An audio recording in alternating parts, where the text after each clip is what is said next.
Oh mama, last night I met a young man. Oh mama, he turned to me and said, won't you be mine, 789? Won't you be mine, 789? And down on one knee, he called me baby. Welcome back to Create, Nourish, Move. We're here in Nova Scotia in the southwest area. We came down here because it was a little chilly up north. And we're actually here to talk to you about van life today. So we live in our camper van. We've been in it for about a month and a half now. And in this video, we're going to talk to you about the challenges, what was surprisingly better than we thought, and how we can kind of tweak things to be even more easy. And then maybe this can help you if you're interested in van life. So Create, Nourish, Move is our name, and the move part of the name is how we move in our bodies. So physically, for me, yoga, hiking, walking, things like that. It also means how we move in a direction in our life, so setting goals and taking action toward that. Yep. It also means travel for us. So travel is so important for us to keep. For me, it had a huge impact in my life when I was not feeling good, and my entire lifestyle, my entire philosophy, spirituality changed with traveling. Now we're on the same boat. Yes. We travel in a different way.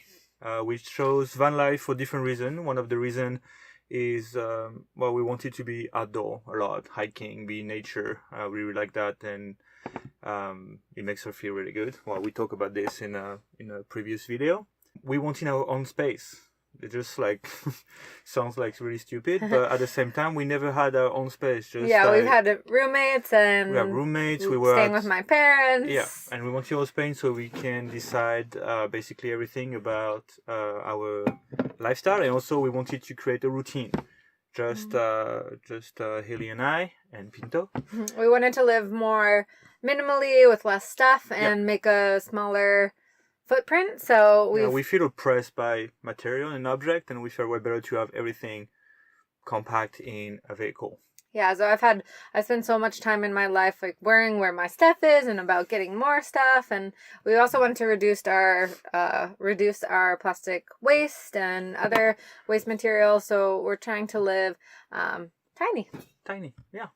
So in this video, we're going to go over what's been challenging over the last month and a half. We're going to go over what's been great and hopefully figure out a way for us to move forward with this in the best way that we can. And hopefully it can help you if you're interested in van life or tiny living or traveling in any sense. That was the purpose of this 2 months. It was to try a loop in the northeast of North America and to try different things. So what works, what doesn't work, what we need to improve. And of course, how this ties back to health and wellness, because that's why we're here, is to talk to you about how to live a healthier, happier life. And for us, part of it is van life. There's lots of channels out there about van life. We're not specifically about that, but we do want to put our 2 cents in so we can share it with you. Number 1, cooking. Cooking was surprisingly not really an issue at all. We cooked. There's one issue. Which one? We can't use the Vitamix. Oh yeah. So yeah, we're supposed to have a generator. Not to be negative, Nancy, but that's true. We were supposed to have. We had a generator that was supposed to work. Just needed a bit of maintenance. So we put money into it to try to change some stuff, but in the end, it doesn't work. And why do you want to use the generator? We just needed the generator to run the Vitamix, which is a high wattage device. It was a priority for me, but in Maine we have an appointment with technical, like a repair shop or whatever. That told us that it's broken. It's just good for trash, so we can use the Vitamix, which is okay. We've made do. We have a 2-burner stove and a refrigerator, and that's pretty much all we need. We increased the surface of the counter, so we could would be more comfortable for cooking. Yeah, I like cooking, and making healthy food is important to me. So we have dope food. we have mason jars up on the top of underneath our cabinets. So we have lots of grains and beans in there. We've got tons of spices. We have a fruit and veggie hammock. The fridge volume is okay. We're pretty fully stocked with food all of the time, and the fridge, I was kind of worried it would be too small, but it's just the right amount of space. Number 2, finding a spot to sleep overnight. We use mostly 2 websites, and the rest of the time we just pick one. It takes a little time to find the spot at the beginning, to understand what you can do, what you can't, when you think you're not going to be comfortable or not. No flanay. in Quebec. So we use freecampsite.net. This is a website where people put the free camping spot they have with their RV or camper van. Some of them are really great, some of them a bit less, but you can pick up. We were really beautiful, like waterfront site. Yeah, you can't see right now, but we're right on the water, and it's beautiful. We have the windows closed so you can see us talking to you, but we've had really good luck with. Yeah, we've only been bothered one time by. But we knew it. Yeah, we were in a state park in Maine, and it was closed, and they just came and told us, like, you can't park here. But that was the only time we ever had any trouble so far. We use also an app called Park for Night. That's usually the complementary solution. If we don't find any, there's like spots everywhere, and then if we don't have anything in the area we're traveling, we just find a spot. We're kind of good at finding them. Good job, babe. Number 3. So the third positive thing we wanted to talk about is our living conditions. They're very comfortable. Yeah. We don't feel that we're missing something. Yeah. Well, sometimes I bang my head a lot on the corners of the cabinets, but yeah, it's comfortable. We've got. That's funny because I'm the tall guy. Like the big but guy. I'm the clumsy guy. And girl. I bang my head all the time, and she does too, and she's even half my size. But our bed is really comfortable. We replaced the small mattress that was in here with a memory foam thick one. I guess it's a little problem for you because you're tall, so you can't sprawl out. But yeah, it's shorter than. But it's comfortable. We have enough space. Like this table, I can do my jewelry and painting, and we can have a meal here. We have plenty of space for cooking. Plenty of storage. We don't really have trouble with that. I think we need a little bit better organization. And we don't have to do a lot of stuff to move stuff around. We sometimes where we have some stuff to deal with, we put in the middle. This is also Pinto's bed. So this has to move. This comes out, and these cushions come together to make like a big bed. Like sofa style thing for Pinto to sleep when we're in the bed. Sometimes he sleeps in the bed though. Yeah, we'll talk about this a bit later. But we feel comfortable here, comfortable for driving and sitting as a passenger. I think it's important because, like, when you come back after a long hike or something, you want to feel comfortable, and sometimes if it's raining, you're gonna spend extra hours inside the van. We have a full-time bed. We didn't want a lot of things that we had to move the pieces around, so most everything's stationary, and that helps because you don't spend a lot of extra time moving stuff around. Number 4, driving conditions. Actually, kind of good. We have no mechanic issues. We're really happy about this van. It's a Dodge Explorer, so it goes on a Dodge B3500, something like this. Music, so we have to use the little speaker, like the radio doesn't work really nice. We were trying to use a tape adapter. It's way too old school. It doesn't work but besides that, it's kind of comfy. Speaker. You want to go slow anywhere with this thing. You want to enjoy. Doesn't you have a big windshield. You can enjoy the landscape. Haley just lay over, put her feet on the dashboard, and she's super comfy. So no, that's a good thing. I drove the van once for 5 minutes. That was an experience. Number 5, we are in off season because we are in October, almost in November in Canada. It means everything is closed. And cold AF. Closed doesn't really much a problem because we just want to be hiking and stuff. But it's actually really great quiet. Yeah. Because we can go wherever we want and no one bugs us, and Pinto can be off leash most of the time when we're hiking, and it's free. It's free. A lot of things are free. And it's cheaper. Yeah, so we went into a national park the other day that they normally charge, and it's closed during this time of year, so we go in for but you're allowed to just walk through and just enjoy it. So Yeah, and also it's really nice to experience some of these places without crowds. So, like, we're the only people here. We're in a little town now, Shelburne, Nova Scotia, and there's no one. Like, everything was closed on Sunday, so, like, nobody. And it's kind of cool to experience it in that different sort of way. I like this better. Like, yeah. It was good, quiet. Number 6, having a dog in the van was absolutely not a problem. Except in one condition where we're going to talk a little bit later in the challenges.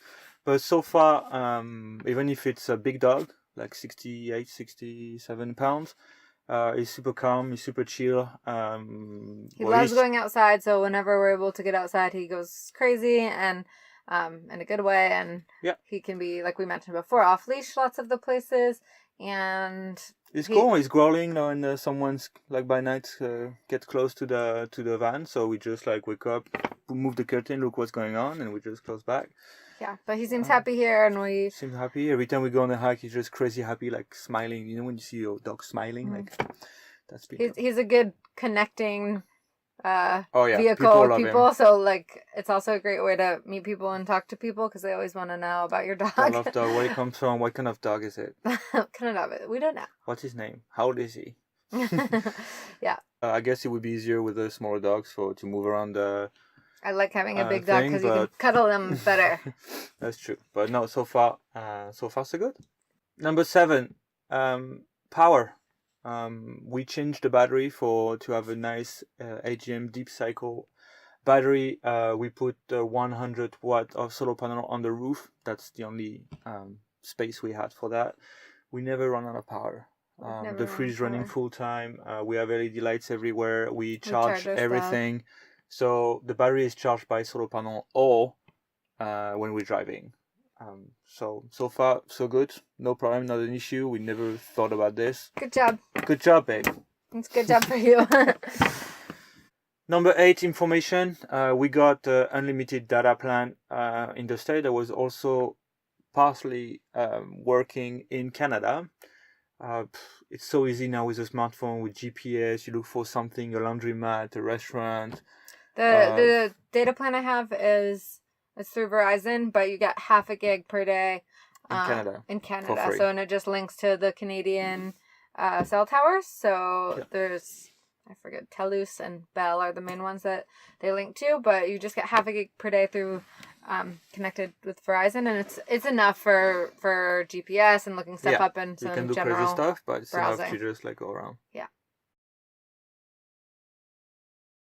Of course, it's left to me to talk about the challenges because I'm probably the one that struggled the most in the last month and a half. But the things that have been hard were things that kind of surprised me because I thought that it would be hard to like cook in the van and go to the bathroom and find places to park. And that stuff was kind of easy.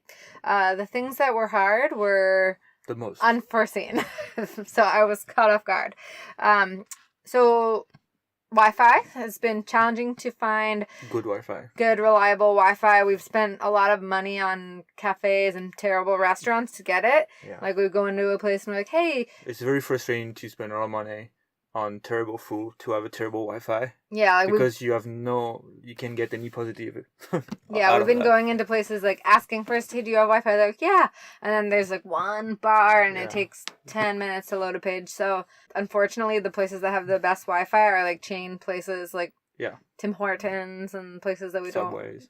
Don't really want to eat at.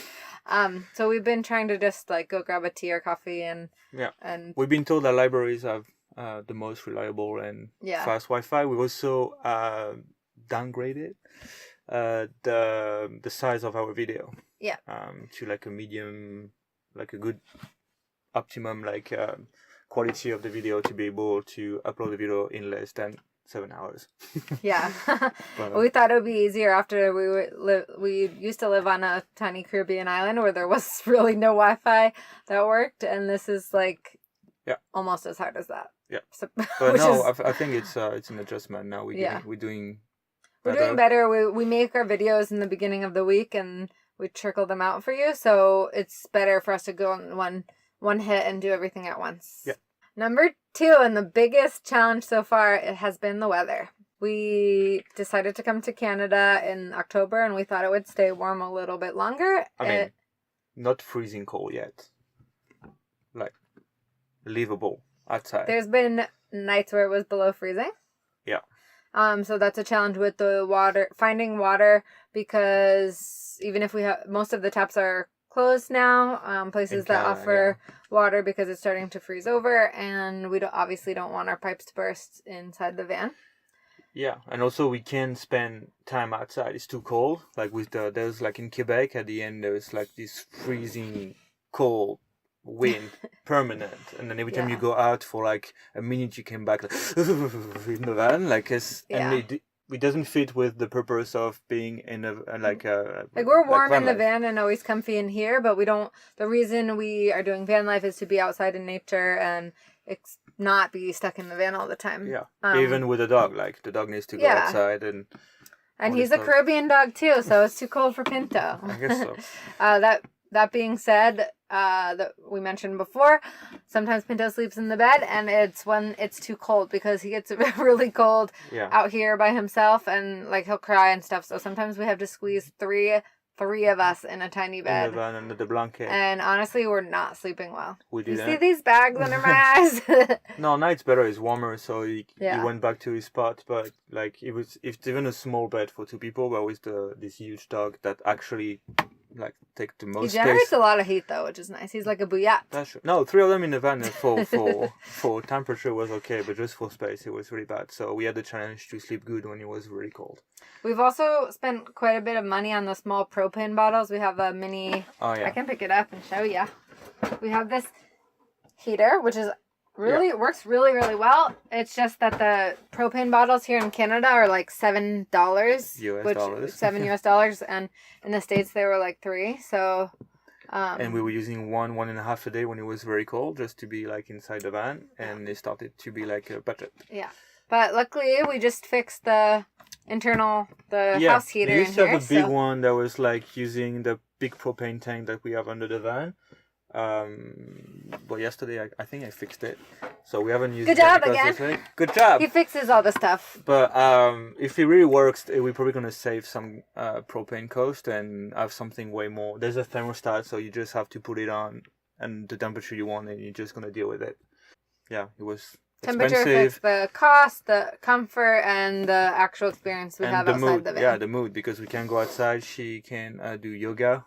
She does sometimes yoga inside. I feel like we mention it a lot that I can get super cranky. I've been good about it though. I've actually been rolling out my mat inside the van, and like it doesn't really fit that well, but I can get a stretch in and as soon as it got warmer, we were so happy. Like hiking every day. Today it's like 60. Yeah. It's 64 in the van right 64 now, without furnace or anything. Yeah, so outside I went for a run this morning and I did yoga in the parking lot. It's 17 degrees in Celsius, for people. That's inside the van. That's been the challenge with weather. And the next thing we wanted to talk about was water. Oh, yeah. So that's been really tough. Well, it depends where we are. So when we were in Quebec, it was so easy. There's so many places you can dump and get water for free, which is like amazing. In the States, it was not the case. We had a really hard time. There was no in the northeastern part of the state. So it was Vermont, Massachusetts, New Hampshire, and Maine, and they're like the gas stations didn't even have taps. We would ask, even if we bought gas, they didn't have anything. We struggled. We had to pay. Every time you go to a campground, you just ask, you want to dump and refill water, they're going to charge $25 or $30, which is kind of almost the same price as staying. Yeah, I don't even remember how we ended up getting some. I feel like we didn't have water. Well, there's a few free dump sites that we went to. Yeah. We truck asked stops. from people. Truck stop, yeah. But it was a challenge. Now we know what doesn't work, so we spend less we spend less time doing it, but that's been hard for sure. But two things that happen. We learn how to wash dishes with less water, so we're learning how to use almost no water to wash dishes. Mm-hmm. We take really fast showers. Yeah, probably a couple gallons just for showering. if we can, we're gonna upgrade the amount of fresh water we can carry in the van. Right now, We also have a little leak, so we think and we we're have a losing little leak some that water. we didn't fully But we fix. changed the water pump that was originally in the van, so it Yeah. was like from 1996. So that's an old, 95, yeah. some It kind was of old 23 water years. pump. Yeah, and it was leaking. So I think it's more But there's efficient. another leak that we have to fix. So yeah, fresh water, not that easy. Next year we're gonna go. When I say next year, in 2019 we're gonna go west, west of the States and Canada. So hopefully it's a bit easier over there. No, in 2019. What did I say? 2018. Yeah, 19. Next point is the maintenance. Any kind of maintenance you have to do in the van is a bit difficult or uncomfortable because we're living in a van. So I can't ask Haley to go when it's like below for like 30 degrees. Hey Haley, can you go outside for like 3 hours so I can work in a van? No. I guess I could go to like a cafe. That's go a do bit laundry or complicated, and something. even when I have to do some stuff outside, it's like cold, like it's freezing. It's really not comfortable. So we have a list of a few things that we want to do in the van. We're gonna come back for Thanksgiving in Connecticut, and I'm gonna use this time to do a few things. Okay, so the next thing that was... We're not numbering it anymore. Doesn't matter. We lost count of the numbers. So the next thing that has been hard is just finding a rhythm that works for us. We spent a lot of time driving in the beginning. So we were driving for like... We promised ourselves we wouldn't drive more than 2 hours a day. But then with finding water and stopping for gas and then trying to find a spot to sleep, like all of a sudden we're in the car driving for 5 hours. Yeah. And then we're like, why aren't we having fun that much? Yeah, and the daylight's like it's getting shorter and shorter Yeah, in now it Canada, gets dark and then around it's like 6. 8 o'clock you have the sunrise, and at 6 it's pitch black. So Yeah, so it gets like shorter and shorter. So we've just been trying to find that rhythm of what is an appropriate amount of time to drive, and then how long we want to stay in a place. And now I think we're doing way better. So instead of doing like a little bit of driving every day, we decided to do a big drive 1 or 2 days. Yeah, hopefully on like a rainy day or a really cold day that we don't really want to be in the outside perfect anyways. timing, and then stay in the area for like a week. And we basically, even if you change the spot, you just drive a few, like half an hour maximum to change the spot, and that's it. And we enjoy it. This It's rhythm way better. better. I have more time to do the projects I'm working on. We have more time to create content for you. Yeah. And then, and also it's like if you're doing maintenance in the van, I can go work on something else, like get the whole laundry thing is done or easier. go shopping for the stuff that we need. Like, it's important for us to multitask in that way when we have to, so And we can have the most efficiency with time. Sorry, I had the feeling also we were kind of flying over the things. Like we just like now we've been, for example, in the Lunenburg, like the southwest of Nova Scotia, for like a week or something, and I feel like we went to different hikes in the area. We went to the different little towns, and I feel like we were going a bit like deeper into the thing. Yeah, I feel like I was thinking about that this morning when I went out running, because we stopped for a drink at this little cute place, and then I went by it today and saw like the same places opening up, and it just felt more familiar because we're getting to integrate ourselves into these spaces a bit more.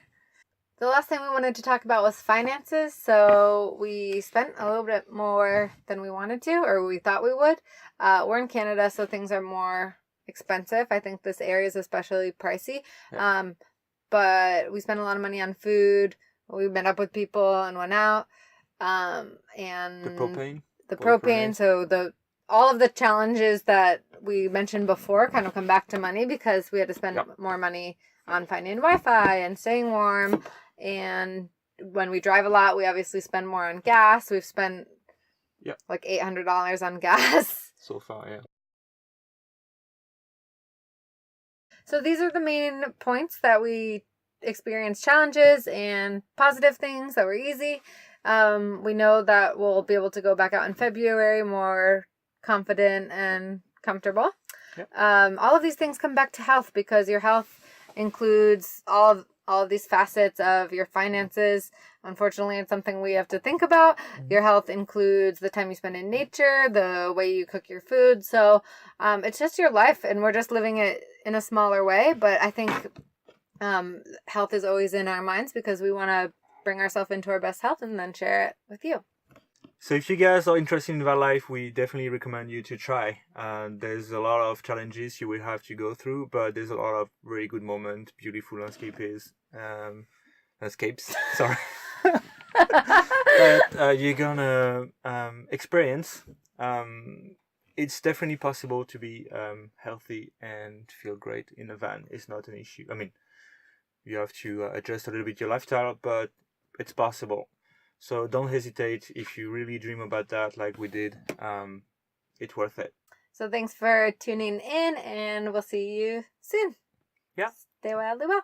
Stay widely well. Widely well. Sorry, I can't even say that. Landscapers. Landscapers. Bye, guys. Oh, mama, last night I met a young man. You're smiling so cute, so I just got distracted. Oh, mama, he turned You know. to me and I gotta said, keep that for you. won't you be mine? 7, 8, 9.